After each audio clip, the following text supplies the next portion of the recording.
So the first thing you need to do is cut your onion, prepare your onion. So you can peel it first or you can cut it first, totally up to you. You're going to use the claw grip and cut your onion in half. Then all of the papery layer can go straight to the bin or to the bowl if you've got one handy on your table. So you're peeling these bits off like this.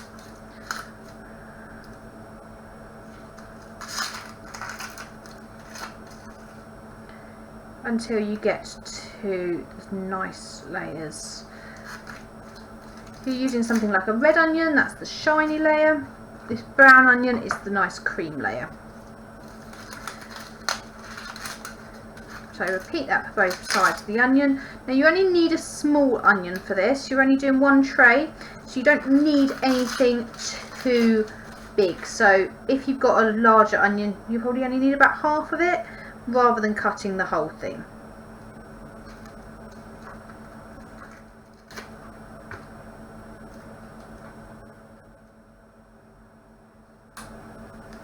Okay, so what I've got there now is my 2 parts of my onion.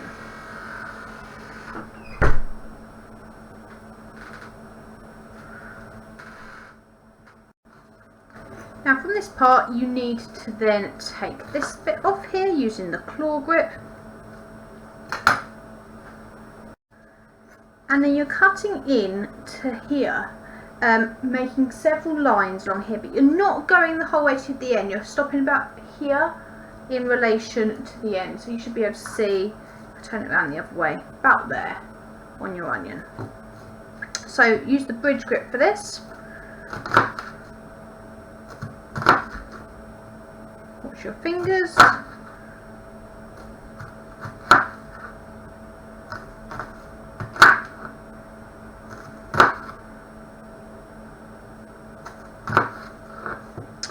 And then rotate it round. So you should be able to see that this now has got lots of lines cut into it, but it hasn't gone right through to the other side, so it's still sort of staying together. Then use the claw grip to then cut these finely into dices this way.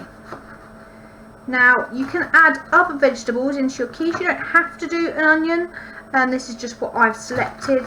So I'm going to be using onion and bacon, but it's up to you what you decide you would like to use. Just watch it when you're taking that bit off, and then repeat the same for the other side. So take that part off there first of all, then use the bridge grip, cut into here a variety of different lines, not the whole way through, nearly to the end but not quite. Rotate it and use the claw grip to then cut these into dices.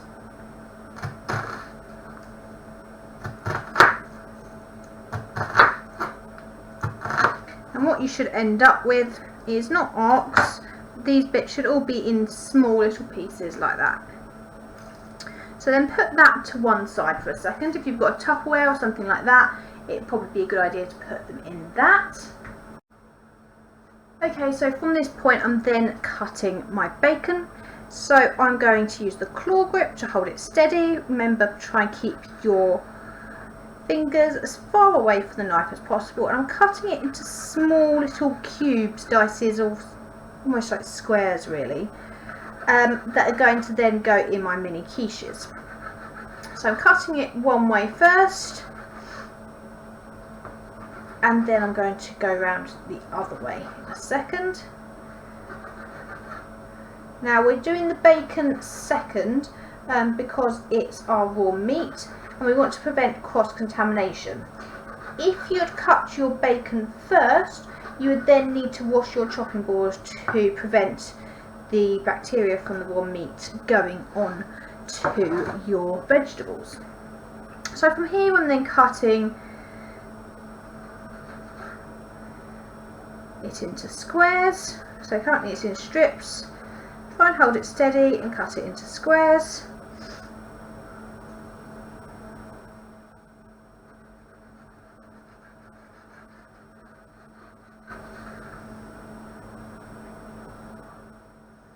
can do it in sections if you'd like, rather than doing it all at once. And move those pieces out of the way once you've cut them.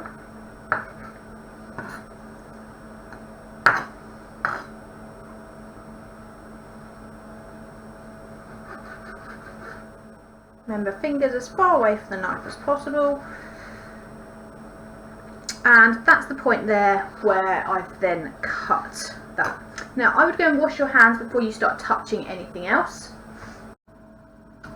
So then you need to cook your bacon and your onion, or whatever other ingredients you have. You're going to need a little bit of oil in the saucepan, and then I would add in your bacon straight away. So carefully make sure that doesn't spill all over the hob. You can do this at your desk, you don't have to do it over top of the hob, and it might actually be easier to do that where you've got all your equipment as well. So this is then going to be turned on, and I'll put it on about a medium heat, and then you need a wooden spoon to stir this. Now you're stirring this until it changes colour. So you might be able to hear, and think about your senses, so you might be able to hear a bit of sizzling. You might be able to see some changes with the meat, and what you should be able to see is that the meat will start changing colour as you're cooking this. If it starts spitting at you, just turn the heat down ever so slightly until it ceases to do that. Remember, if you're using an electric hob, it will take a little bit more time to warm up and cool down than a gas hob. So you're stirring this constantly. You should be able to see now that the colours change into a paler pink with the bacon.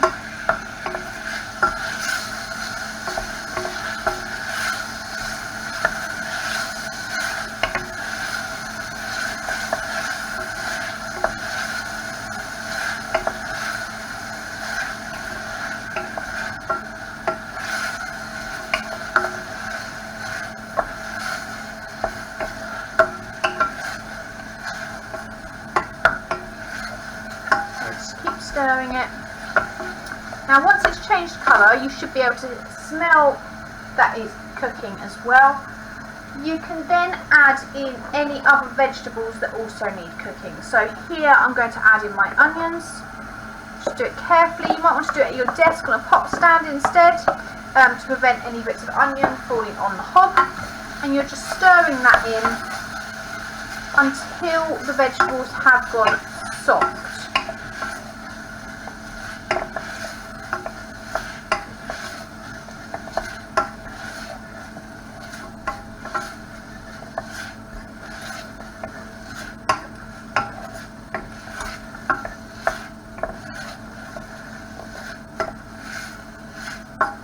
Again, you should be able to hear it cooking, the sizzle of the oil.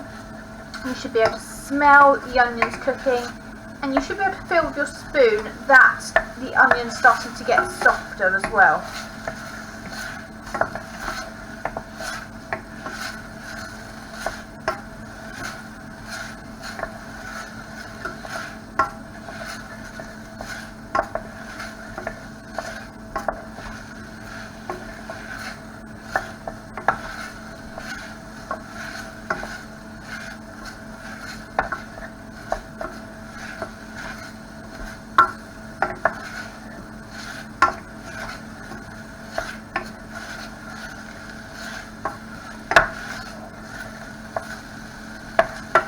Okay, so once this has cooked, you then need to turn it off. And if you've got a gas hob, it's usually fine to just leave it because it will gradually cool itself down. If you are using an electric hob, I would recommend getting a pot stand and taking that to your desk, because it will take a bit longer than the gas hob to cool down.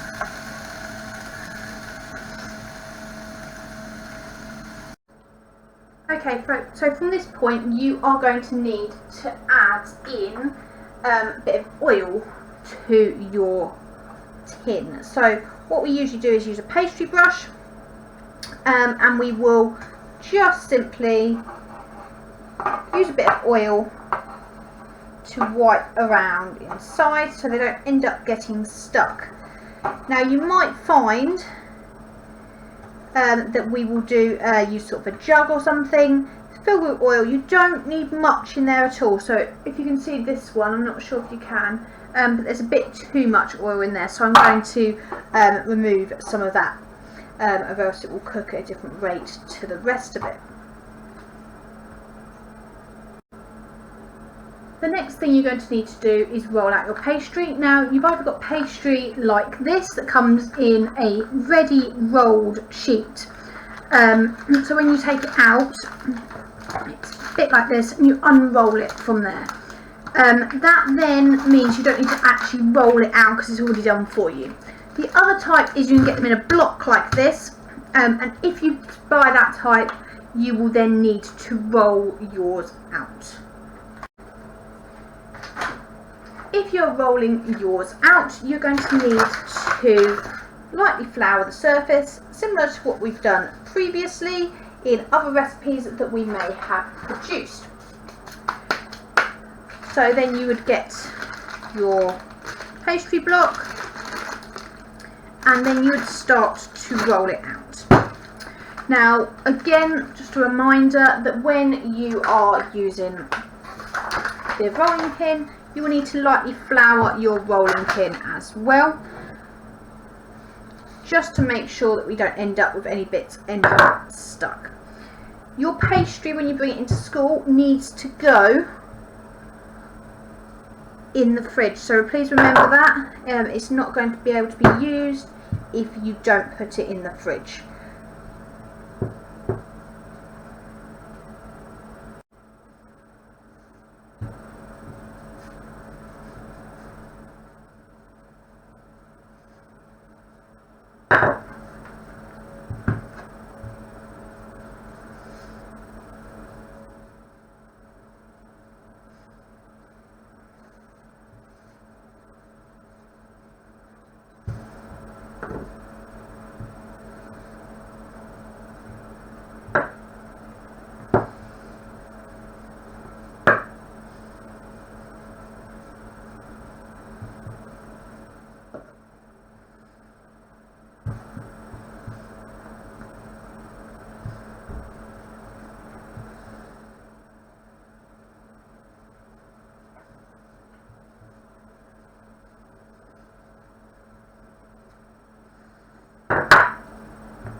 So from here you're then using the cookie cutter or the pastry cutter to then cut out circles of this for your tray.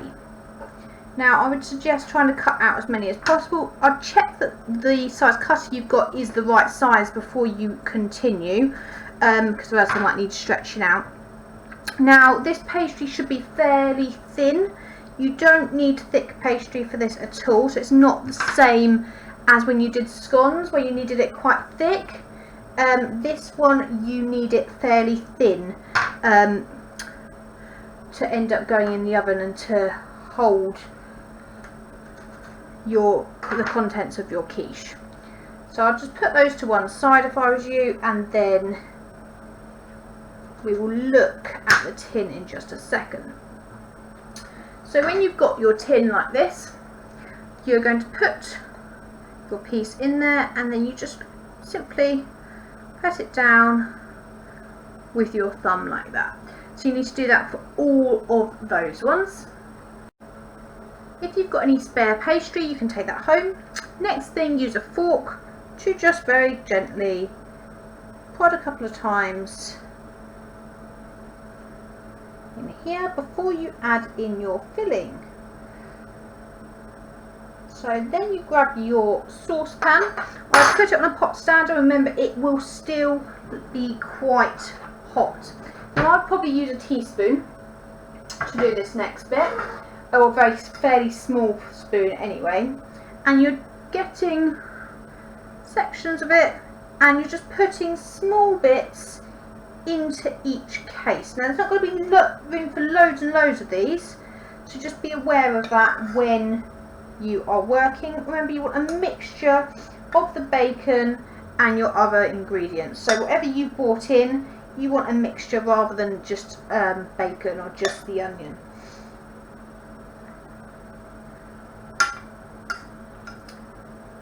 So once you've done that, you can then start adding any other ingredients you've got. So I've got some grated cheese that I've grated at home, so I'm going to add that to my quiches.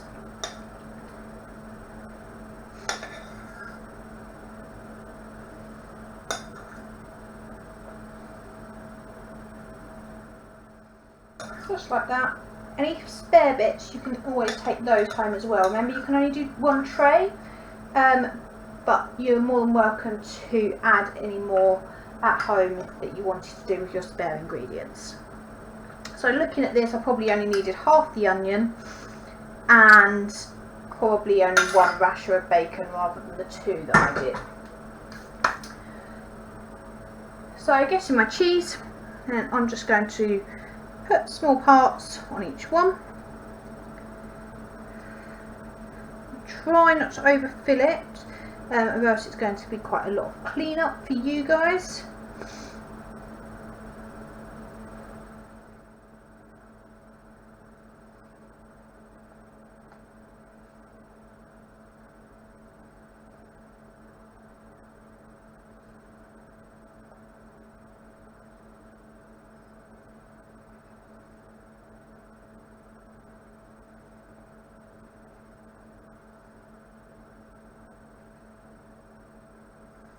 Like that. Then grab your milk, put it into a measuring jug, then your egg. So gently tap it on the edge and open your shell like that. Don't worry if your egg yolk breaks, then that can go straight into the bin. Using a fork, hold the handle of your measuring jug and mix.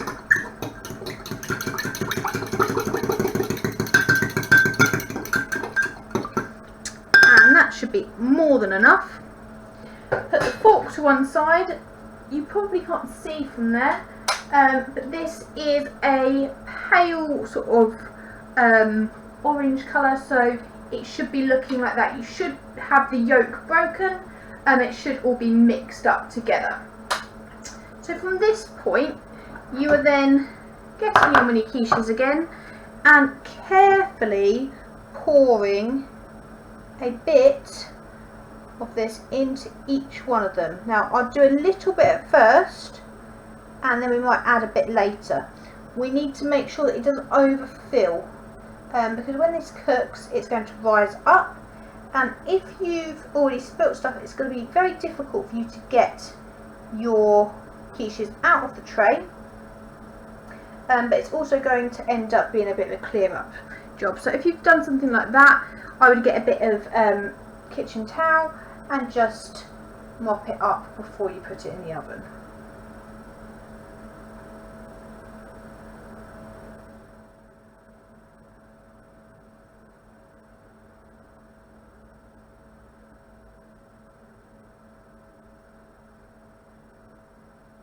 Now remember that this is liquid, and when you walk around the room with it, it is likely to spill.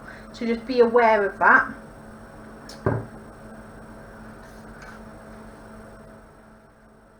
So this little spillage here, all I need to do is get a bit of kitchen towel and just mop it up. So it's then easy to get out later on.